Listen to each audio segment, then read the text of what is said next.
But on the other night, weekend, so 3 or 4 days. Just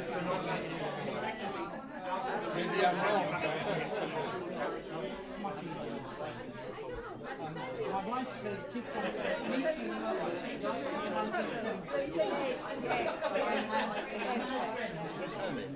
as Judit said, to stop. And every time I try to...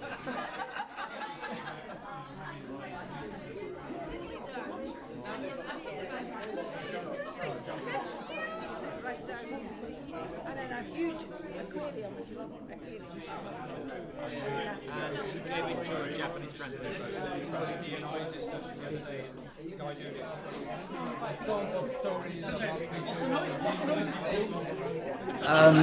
Thank you for coming, first of all. It's lovely to see everybody.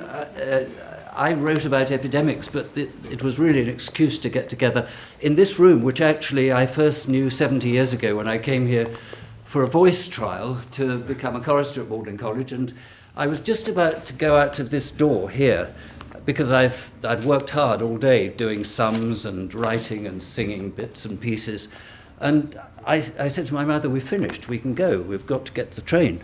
And so I was just about out of the door when suddenly I heard, she said, "Somebody's called your name," and I thought it was because I'd done something wrong by disappearing before time. And anyway, I came back into the room, horrors of horrors. I'd got the scholarship, which was...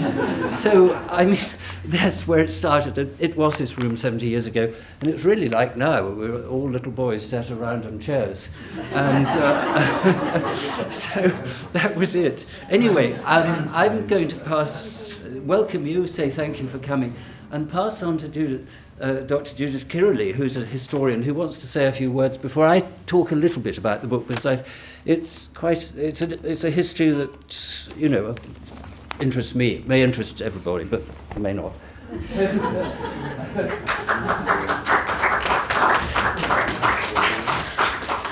Good evening and welcome to this wonderful place where we had such a wonderful reception. I would like to talk a little bit about the roadmap on how we got here and why.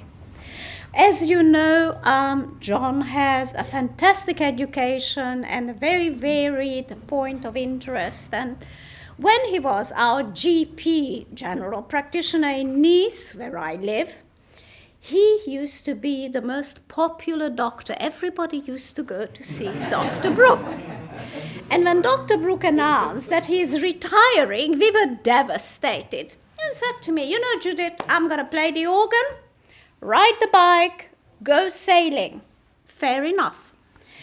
Off he goes. He's finished with medicine. Takes his bike, goes up to the North Cape, freezes, sees everything, comes back and writes a book, a very good book. It's a road book. How the maps, how to get there, what to do. It's for bikers. Lovely little book. He's finished with medicine. So it is perfectly logical that the next step is to join Doctors Without Borders and go off to Chad for 7 months to run a malaria hospital. He's finished with medicine. So off he goes to Chad, and he's the only one who's not getting sick, who manages to do everything what needs to be done. That is really a desperate spot on earth. He spends 7 months and comes back, writes a very good book, 7 months in rural Chad, which is not a happy book, because malaria is not an easy disease. And John is a realist. He realized what it was to try to save people. It is a very interesting book, but this is not a happy book. Goes off, since he's sailing, he goes on a holiday around Italy with Sheena. And they go on their boat, and out of that trip comes out another book, a wonderful book. Colorful, interesting, happy, illustrated with some wonderful photos and paintings by Sheena, who, if you don't know, she's an excellent painter. So this is a happy book. He is really done with medicine. And then we learn that Corona is not the coin that you toss across the counter to pay for your beer in Prague. It's a virus. So we all get interested in virology, we go to Dr. Google every question, to consult. And John keeps on sending epistolary emails about the epidemic, and we discuss it. We discuss how doctors treated people with cholera, smallpox, how they tried to figure out what is going to happen. And that was actually done by a very interesting medical man in the 1880s, who was born in 1807 and died in 1887, William Farr. And John got interested in William Farr, and he really, when he gets interested into something, he really delves into the subject. So we were discussing data, numerical points. How do you do medical statistics, which was William Farr's specialty. William Farr was the first one who insisted that on a death certificate they put the date and why did the person die. He was the first one who, for the registrar's office, established which areas of London had a higher death rate, which areas drew water from the lower Thames and which areas drew water from higher. And curiously, the ones who drew their water from the river, which was not yet infected, had a much higher life expectancy. He's the first one who established, you're not going to believe it, a married man lives longer than an unmarried one. So William Farr put down the basis of medical statistics, and John, being meticulous and very, very careful, worked right through the text. And then he started working through the history of epidemics, because there were some very serious epidemics before our coronavirus. Just think of the Spanish flu, smallpox, cholera. In our city, in Nice, we used to have every 2-3 years a wave of cholera. And people would deny it, because even then, it's not China who invented faking medical statistics. Every single country would say that, no, we don't have any disease. You cannot get data which is tainted and then work on it. And John went through all that, and he's going to present today his book, Understanding Epidemics.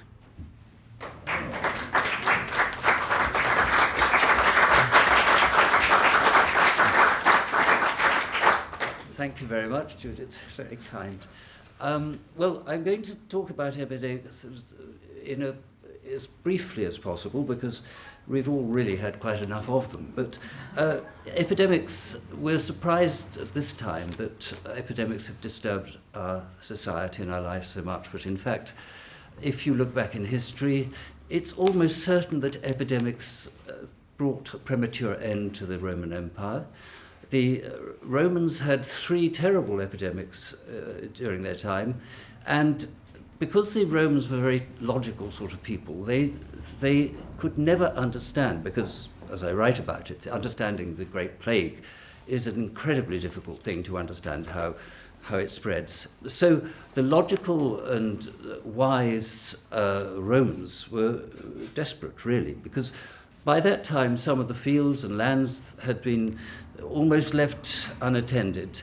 And if you are in a situation in which you really can't understand what's happening and terrible things are happening, it was probably, and this is a speculation which is not my own, but I think I agree with, then people turned to religion. And interestingly enough, the end of the Roman Empire in the 5th century AD coincided with the time when people turned towards Christianity, and Christianity became the religion of ancient Rome. Formerly, it had been the polytheistic religions. Anyway, having turned to Christianity, because it gave a feeling of security, it gave a sense to life, and life was short and pretty difficult. Christianity became the official religion of Europe, really, for the next nearly 1,000 years and more. And really the question about epidemics, the other side, if you think of it, Rome turned towards Christianity because they couldn't actually understand epidemics. And then in the 14th century, we get the opposite happening, the Renaissance. Why did the Renaissance occur? A certain theory, which I would go along with a little bit, is the fact that in the 14th century there were terrible epidemics in Europe of the plague. So much so that the writers of the day said half the population of Europe was destroyed. Some writers say 2/3, but I don't know, and probably they didn't. Anyway, again, it was a desperate situation. Why did the Renaissance occur? There's a certain thought in saying the Renaissance came about in the 14th century because actually 1,000 years of Christianity hadn't changed things. People were still having terrible plagues. So logically you went back to where the Romans had left off, and the Romans had left off to be logical people to find the cause. And you could argue, therefore, that the Renaissance and the search for understanding and truth came about because of the plagues during the 14th century. I don't know, but it's a theory that's reasonable. And therefore, where we are today, Oxford, which started to really develop in the 14th and 15th century. Here we are in Magdalen, which was founded in about 1458, I think. The lovely tower was completed in 1509, 144 feet of incredible structure, incredible beauty. And if you go around Oxford, you find most of the buildings are not far off that period. In other words, the Renaissance and the building all followed the plagues. Was it related? I don't know, but it's a thought. Anyway, going forwards a bit, to me, I sort of came into the world during the Second World War, and my first experience with epidemics was really the fact that as a little boy of 4 at a Church of England primary school, I certainly started to notice that rather than being 50 in our class, there were sort of dwindling numbers because there were huge epidemics in the period following the Second World War. What were those epidemics? Well, obviously, none of the vaccines which children have currently were available. And although diphtheria had come online in about the 1920s, and I can remember seeing this, we talk about the compulsion of vaccination. In fact, in Britain in 1854, I think it was, it became compulsory to have smallpox vaccination. And then one of the pictures which I happily found just the other day, which I remember seeing at the time and which frightened the death out of me. You see this sort of picture of a little child with a horrible black hand sort of going around. I'll take it and pass it around because it's actually quite revealing of the difference in the mentality today when, one hardly dare use any effort to frighten children. But you see the black hand that goes around the back of that little child. And I can remember seeing that picture or something very like it and sort of, really feeling quite frightened by it. And again, here's another one, which was the same. This is polio and smallpox, again, which were both diseases which were current. And so I had that experience of living in a period when some of my friends disappeared. Some of them came back in wheelchairs, which is, of course, what polio does to people, and others didn't come back at all. And I can remember standing behind a group of parents, and they were talking about something called an iron lung. And the iron lung just added to the fear of this sort of thing, because the iron lung was a sort of predecessor of the sort of, positive pressure respiration. This was a negative pressure respiration, and it actually was a pretty difficult thing to exist in. Anyway, that was my first experience of epidemics, was the personal experience. And then, as I said, moving on a little bit, exactly 70 years ago this year, on one dark, horrible, wet December day, I was in this room with probably about the same number as we are tonight, of little boys, all sitting around in our chairs as we are now. And my mother had suggested I should come for a choral scholarship, which, you know, I had no intention of wishing to do it.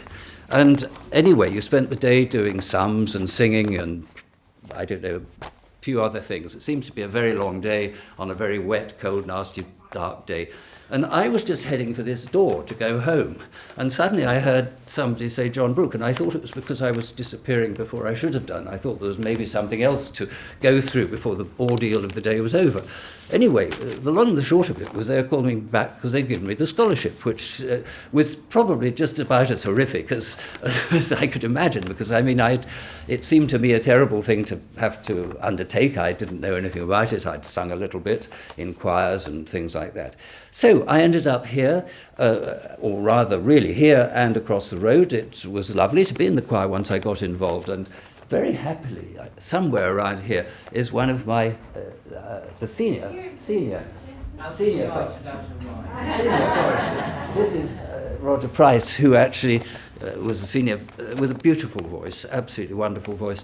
And together we enjoyed life as a Magdalen chorister, which is incredibly interesting. I mean, we did spend 3 hours a day doing music. We were called out of class at 10 to 10. We then came over here to the college from school, sang for an hour, then went back to our lessons. Then 5 o'clock in the evening, we were back here again to an hour of choir practice. And then at 6 o'clock, choral evensong. So, and we had to do all the rest of it. I mean, sport and lessons and all the rest of it. Anyway, we were here. We lovely things like going up the tower on May morning, and there was a sort of, you know what little boys are. Before the first time we went up the tower, the other chorister said, well, it's incredibly difficult, you see. You go up halfway, and then all the steps have fallen down, and you've got a great gap, and you get on a rope, and you swing across to the other side, and then you continue up. And I remember the first time on May Day, my first May Day, I was down at the bottom of the choir because the matron in the school over the way, we were all boarders in those days, she got us up at 5 o'clock and gave us a cup of cocoa, strong cocoa. We marched over here, and we were all standing around at the bottom of the tower. And I looked at all these sort of portly gentlemen with surplices on, because there was a great crowd of people. And I thought, well, goodness me, I can't imagine these people swinging over ropes. So anyway, all turned out well, because to one's surprise, one suddenly came out in this beautiful morning, and you thought the ordeal of the rope had somehow we'd avoided. So that was being a chorister with Roger, who also sort of told me this story until I learned, and probably I told it to the next generation. So we were there. That was the sort of 1952, 56. I stopped being a chorister, went up to Edinburgh in 1960 to study medicine. Then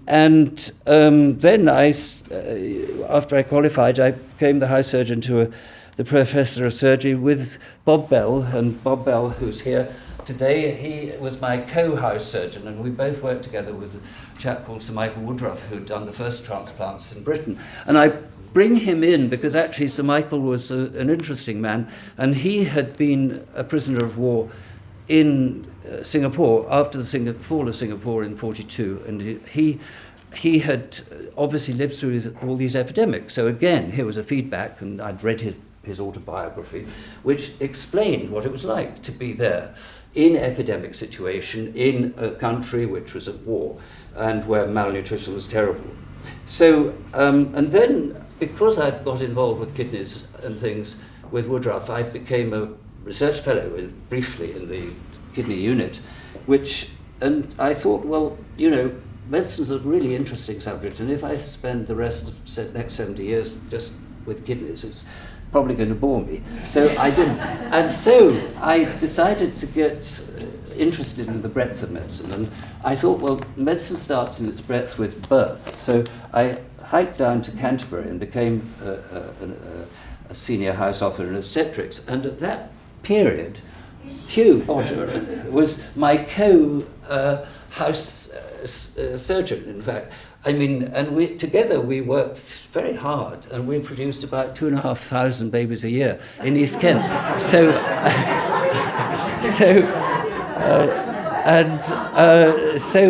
when you go to East Kent and you see a grandpa walking a pram or something, it's probably one of Bodger or myself's babies that we brought into the world. Anyway, that's by the way. Not particularly epidemic, but what happened then, I went up to Edinburgh at about the time when the AIDS epidemic was starting, and Edinburgh was particularly badly touched by it. And so, again, another epidemic, which I'm sort of adding them up as life goes on. And then I went off to Chad, as Judith just said, with Medicine Sans Frontiers, and of course that was a terrible series of epidemics. In the 7 months in Chad, which right in the south of Chad, we're in a little hospital about 7 or 8 degrees above the equator, very, very hot and very difficult. And really the worst part of Africa for malaria, which is, of course, why Medicine Sans Frontiers had sent us there. And so in Chad, we treated 2,000 little ones in 7 months. We were really very, very busy. As Judith said, I was very lucky. I was the only one of our unit who didn't catch malaria. But I always said, well, there are lots of youngsters here with I've got a tough old skin, and the mosquito obviously avoided me if there was anybody else around. So I got through it, and then that is the sort of course of my epidemics. And then when I came back and stopped doing doctoring, I read a proof that Judith had written about various people who had lived in the south of France, because Judith is really the historian who is the expert on that part of the world, from the time of Thomas Jefferson to all the people who came there. She has an encyclopedic knowledge. And I was reading this proof of her book to be, and I came across this guy called William Farr. And now William Farr was a doctor who had trained in France and Switzerland, and then got back to Britain, and he'd gone to work as a doctor in London, and he was also a mathematician, and he persuaded the Registrar General of England in about the middle of the 1830s to make it an obligation for a doctor to write a cause of death on the death certificate. I mean, you know, before then there was no obligation to be specific. So suddenly the world had changed. And that really, Judith's work really made me realize that this was the turning point, really. You know, people before then could speculate about epidemics, and even the guys who wrote statistics for the 13th and 14th century. I mean, you can't imagine that it was more than an inspired guess. But here suddenly you had this really scientific basis of death certificates. Dr. Farr, who then became the president of the Royal Statistical Society, had put in line, not only for epidemics, he'd put in line also for seeing what diseases, the mortality between different professions, between different boroughs of London, between everything. And in fact, the base of all, if you like, clinical trials today. I mean, you can only carry out a clinical trial to see if a particular drug or medicine works if you have some sort of definite endpoint, definite calculation to make. And so William Farr, for me, suddenly sort of opened the way to writing this book. William Farr, because I could see, now there was a logic. I could see, could write about what a disease is and its effect on us, its effect on society, its effect on many things. But suddenly, William Farr opened the way to writing a book that was logical, which I hope I've tried to make, and therefore very grateful to Judith for asking me to read her proofs. So that's really the story. I mean, the epidemics, I've tried to put into words what I've just said now. Sadly, epidemics are just part of the world we live in, and sadly will be, because change of climate obviously will mean that all living will have to adapt to a new circumstances, and all living means the viruses and bacteria and microorganisms. And it means they're changing to survive. They're changing to do what we do, to live, to enjoy life, and to reproduce. And that's all they're doing. The idea that they're malevolent, if you like, towards ourselves is not the way one sees it. They are all seeking what Darwin suggested one must do, to adapt to the circumstances in which you live, and the one that adapts best survives. And if you look at the coronavirus, you see a situation in which, since the 1930s, when the first electron microscope was used, because you couldn't see a virus before the electron microscope became available. Since the 1930s, we've known about the coronavirus. In the 1930s, it was causing infections in pigs and chickens. By the 1960s, it was causing minor coughs and colds and things in human beings, and we all know the story. But that potentially is a problem that could arise from many different directions. So that's it. That's the book, Alan. The book is here. If anybody wishes to buy it, all the proceeds will go to the Magdalen College School Bursary Fund. So that will sort of add a little bit to the next generation of youngsters who were in this room like me 70 years ago.